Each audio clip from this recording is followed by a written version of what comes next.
Hi everyone, today we will talk about how to fix or how to solve snap hook. To know how to fix or how to solve snap hook, you should just go to settings like this. You will click. After that, in this page you will go to apps, default apps, app settings. When you will see this list, you will go down to find the application of snapshots and you will enter. Then in this page you will go to click force stop. When you will end this, you will enter to storage. After that, in this page you will click clear cache. Then you will go to click clear data, and after all that you can update your application.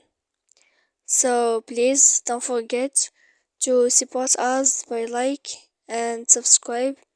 See you next time in another video, and thank you for watching.